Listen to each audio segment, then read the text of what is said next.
Let's talk about the guy, the man, the myth, the legend, Jedediah Donald Vance, also known as John Don Vance.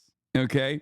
I mean, my king, my goat, a man who was so unique, a man who was so unique to the political field that he found a new way to be racist to white people that actually resembled like the racism that you hear from like black conservatives like Candace Owens towards black people. Like he is Uncle Tyler for white people that live in the mountains, the mountain people, the Appalachian whites. This is him delivering a rousing speech in his hometown.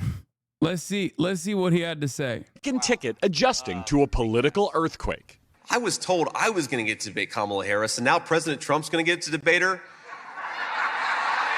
Sources tell NBC News the Trump campaign and their allies have been preparing to face off against Harris for weeks, launching ads tying her to President Biden's handling of key issues like immigration and inflation, just hours after he endorsed her. If you ever wondered how Joe Biden could get the border so screwed up, remember, he had help. But President Trump lamented on social media over the Bikers for Trump. Does anyone have the link of the guy that came before them that said if Trump is not reelected, then we have to have a civil war? Oh, here's first and foremost, here's the Ohio State Senator George Lang at the JD Vance rally. Trump and Butler County's JD Vance are the last chance to save our country politically.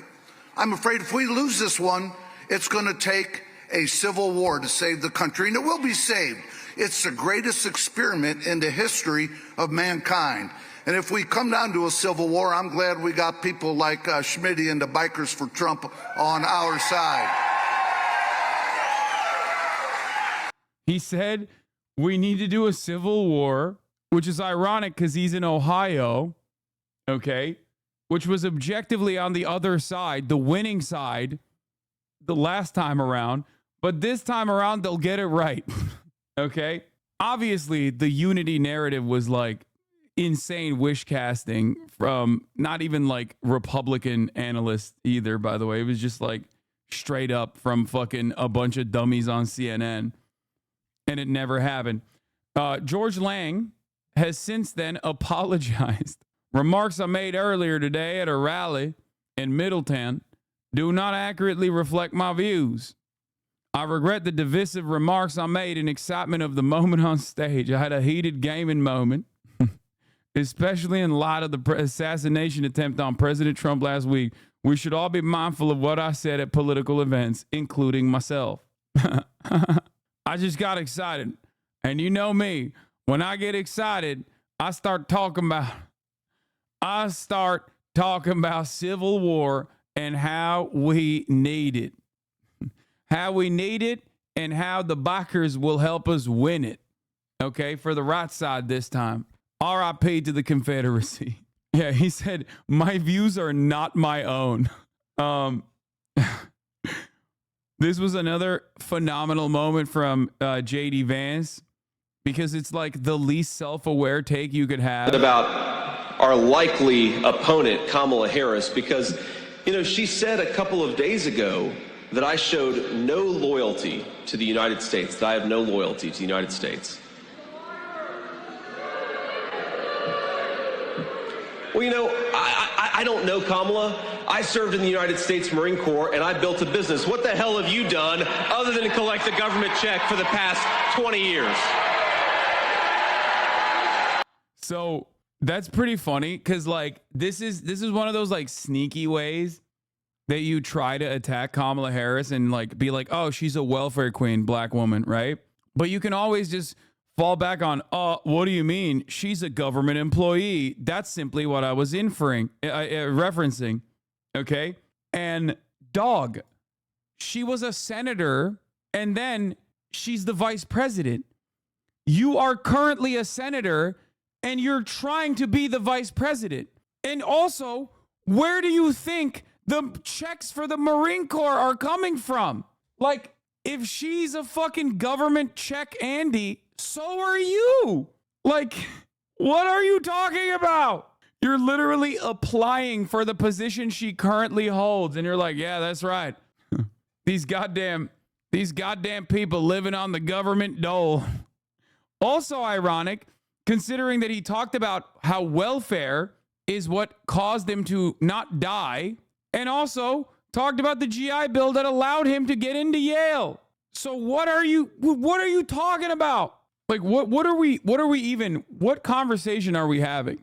Anyway. About how's the Dr. Pepper? It's actually pretty good.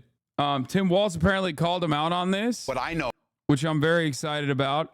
We'll talk about Tim Walz today because he's also on the VP list of hopefuls, VP hopefuls, VP potentials. Anyway, there was also another John Don Vance moment. Obviously, the Diet Mountain Dew one.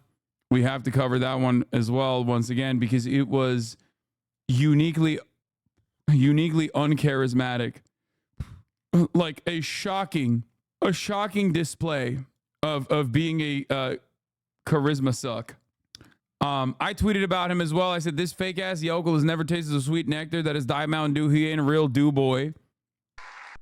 Let's take a look at what he had to say about this Diet Mountain Dew, his tight five. It is the weirdest thing to me. Democrats say that it is racist to believe, well, they say it's racist to do anything. I had a Diet Mountain Dew yesterday and one today. I'm sure they're going to call that racist too, but it's good. I love you guys. He's really doing crowd work here. He's killing it.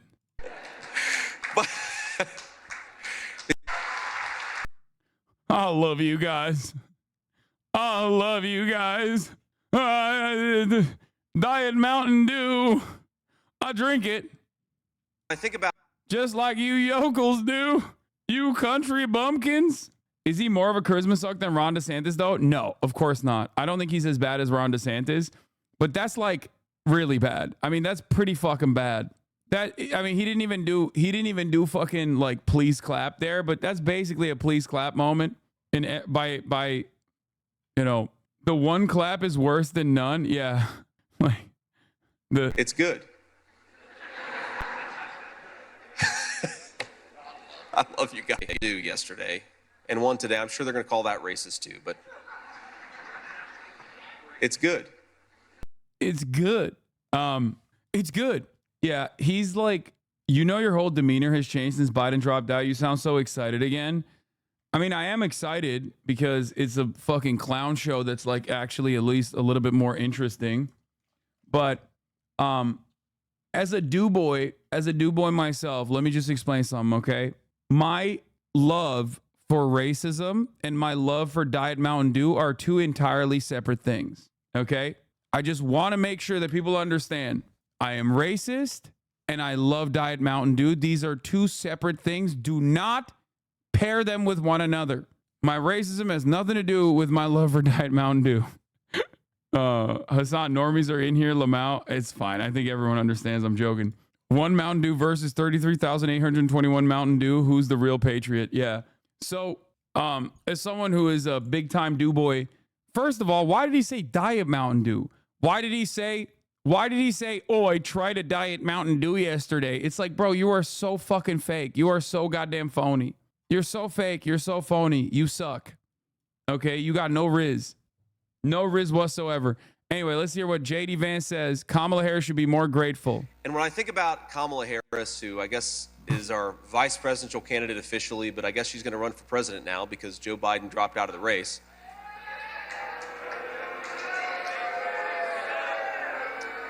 You know, when I see when to take bets here, when it start a betting pool, it's just so bad. It's bad, dude. How did Donald Trump, who is like pretty fucking good at figuring out what works in terms of marketing himself, actually listen to his disgusting freak cokehead son, Donald Trump Jr., in terms of who he was going to select as his vice presidential candidate? Like, that is crazy. You know he's a fucking loser, dude. Your son, I mean. Donald Trump knows his son's a fucking loser. He knows it.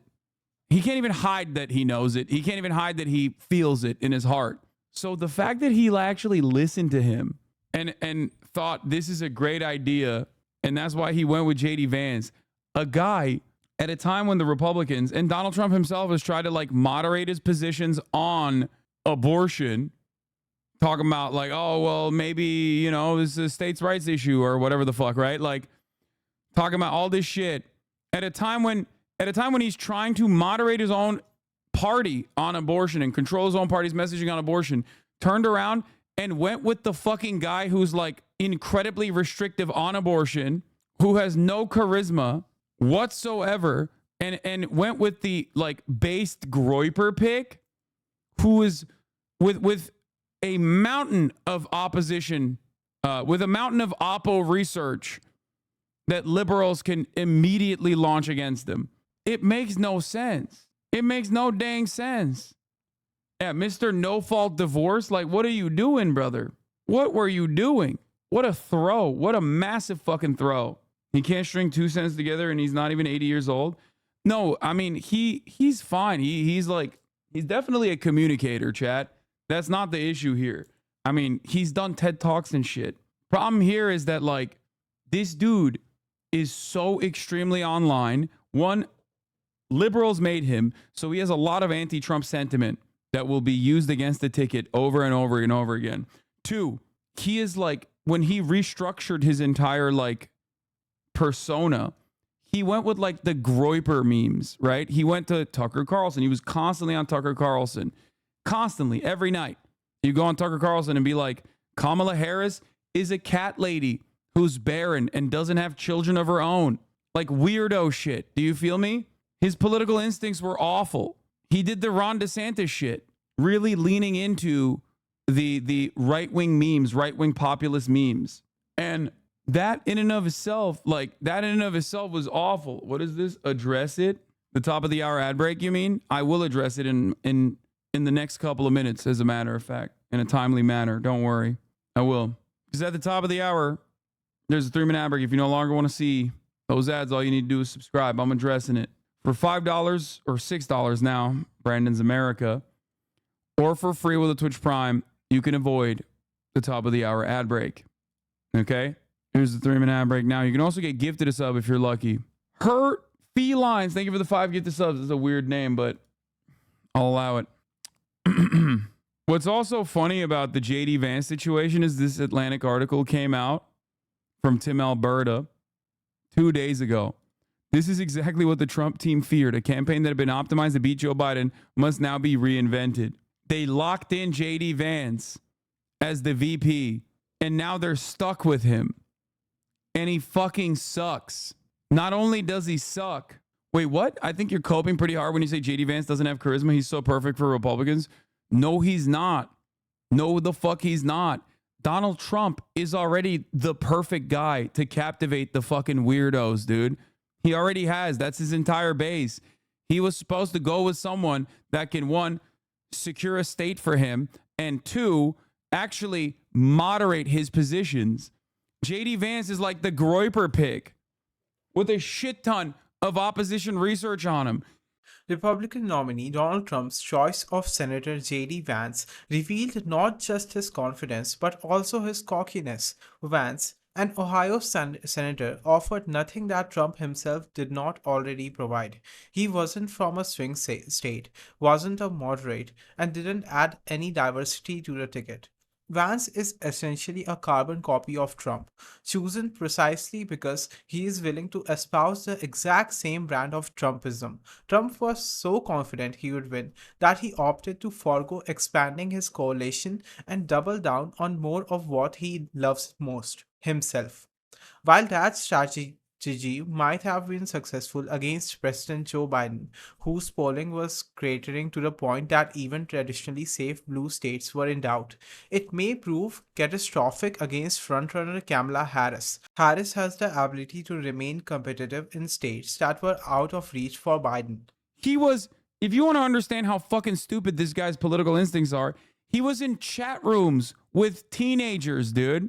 He was talking to fucking groypers in chat rooms, like straight up, like young conservatives. He was literally until yesterday following an out and about Nazi. He unfollowed him yesterday. Like, what are we doing?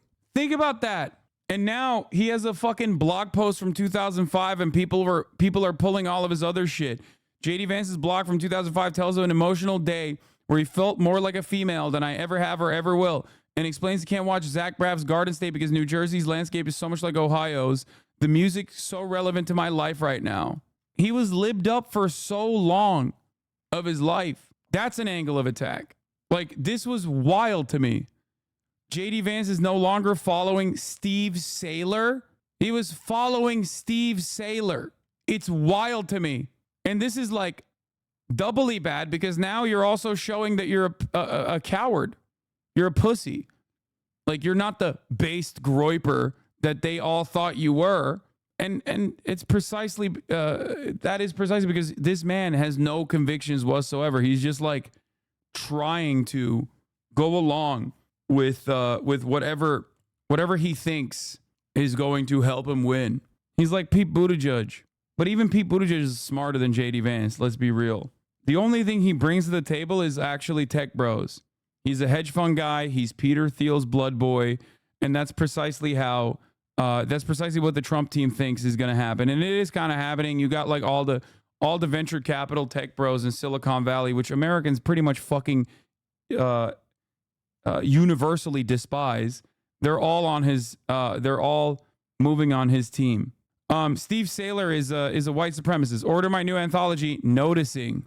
What the CNN article fails to note is that in addition to writing columns and movie reviews for American conservatives, Saylor is the founder of the Human Biodiversity Institute, a neo-eugenics online discussion forum where right-wing journalists and race scientists have promoted selective breeding of the human species.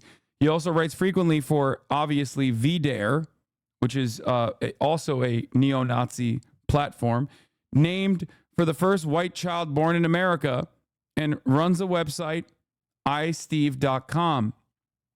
Saylor's website is rife with primitive stereotypes. Honest Saylor mocks professional golfer Annika Sorenstam for having well-developed muscles and claims that Asian men have a hard time finding dates because they look less masculine than other men. Last January on the hate site VDare, Saylor labeled Obama a N-word with a W. He's a remarkably exotic variety of faux African-American, but a bleep nonetheless, Saylor wrote. Even genetically, Obama, whose East African descent is apparent in his unusual features, has only a distant relationship to West Africans who are the ancestors of almost all African Americans. To illustrate his point, Saylor used photos of Obama side by side with Jesse Jackson and the rapper Ludacris, both of whom have conventional West African features.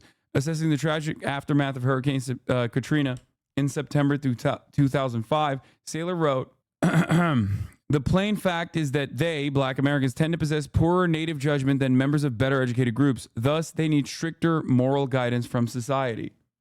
Keep reading Opie's thread and replies even worse than he cited Steve Saylor in a Senate letter. Letter from JD Vance to the new president of his alma mater, Ohio State University, on the research of John Saylor in the Wall Street Journal. Wait, what? No. Mr. Walter Ted Carter Jr., incoming president, dear President Carter. Wait. Oh, this is him? He wrote this? JD Vance once called Richard Hanaya, a racist blogger who used to write for a white supremacist site under the pseudonym, a friend and a really interesting thinker during an interview with right-wing YouTuber Dave Rubin. Like, you guys need to understand something, okay? A lot of Americans are obviously kind of racist to very racist, okay? It's just, it's a byproduct of having a society designed around, you know, fundamental values like white supremacy, a country that was built on indigenous genocide and the maintenance and continuation of, black people. So, like, everyone's a little racist to, like, very racist, right? The problem is, this is gross racism, like nerdy racism. Americans don't like nerdy racism, okay? Most Americans are like, oh, I see a black person, I lock my doors style racist. They're not like, let's analyze the skull density of black people to make think tank arguments about how they are genetically servile racist. Most Americans look at that and go, oh, that's gross. Yo, what the fuck? What the hell are you saying? Do you get it? that shit pops off online, especially on Elon Musk's Twitter, right? But that shit ain't moving the needle in the suburbs, okay? Everyone has, I'm sure people have some older relatives that have these kinds of attitudes, these kinds of opinions. But when they look at this kind of stuff, they go, that's weird and gross. What are you talking about? I don't understand. You get it? Like when you try to scientifically justify your racist beliefs, you reach a new territory. This goes back to Republicans being chronically online that will actually lead to their demise. They've lost interest in trying to appear normal. They've lost interest in trying to code their actual sentiment, their actual desires. They think it's a positive when you come out and try to outflank others on race realism and shit like that. Okay? And I don't think there's that much appetite for this kind of thing. And as a matter of fact, a lot of people go, oh, that's kind of gross. Do you get it? Like they are objectively being abnormal. Okay? Like, look at this. This is gross. Like, this isn't just like, oh, that's just sexist, right?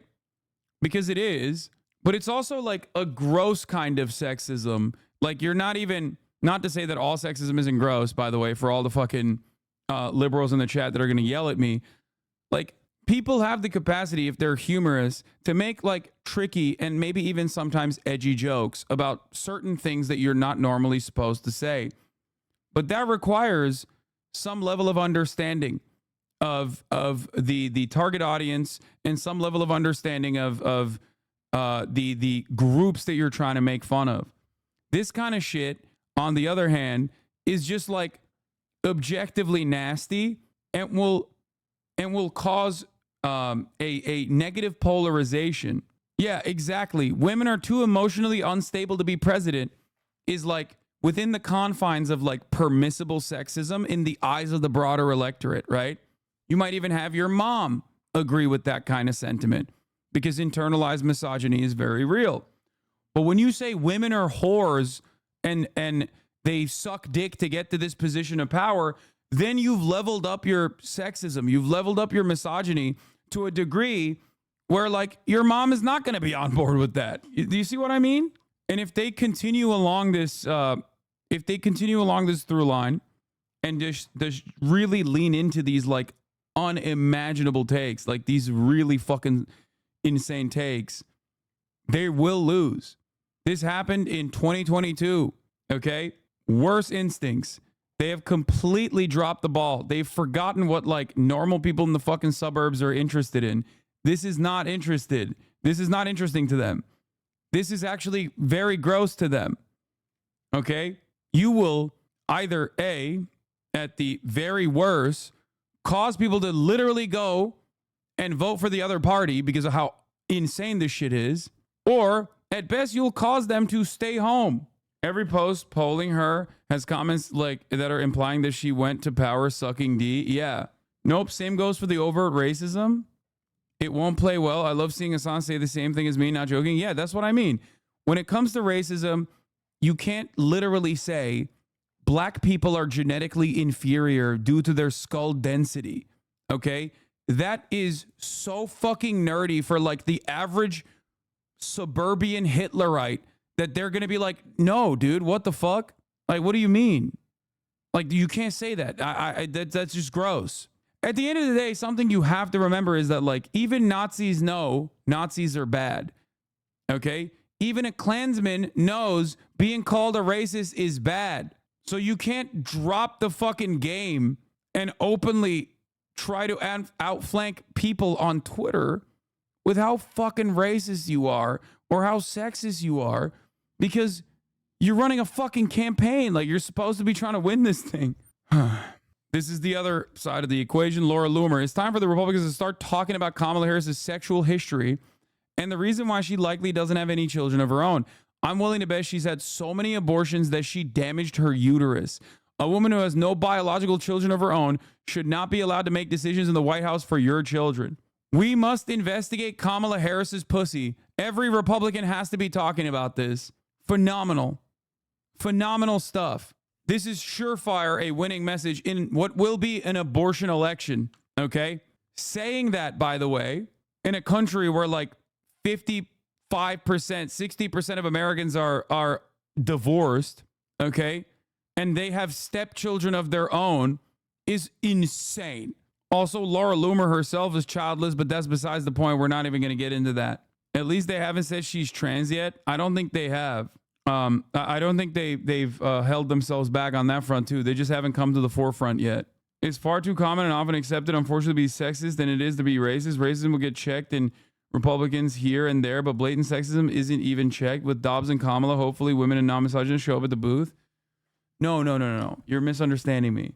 Women themselves will oftentimes say, well, if she's a woman, she doesn't have the balls to fucking go up against like world leaders. Or women themselves sometimes in the Republican Party or even in the Democratic Party go, I'm not too excited about the prospect of a female leader. Females are too emotional, right? Internalized misogyny. That is like within the confines of acceptability.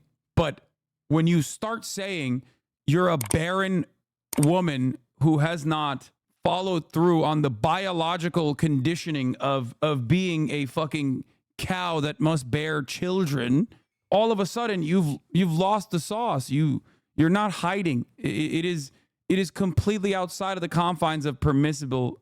It is completely outside of the confines of like permissible sexism. You're doing too much. That's the easiest way to describe it. You're doing way too fucking much. And Republicans can't fucking help themselves, okay?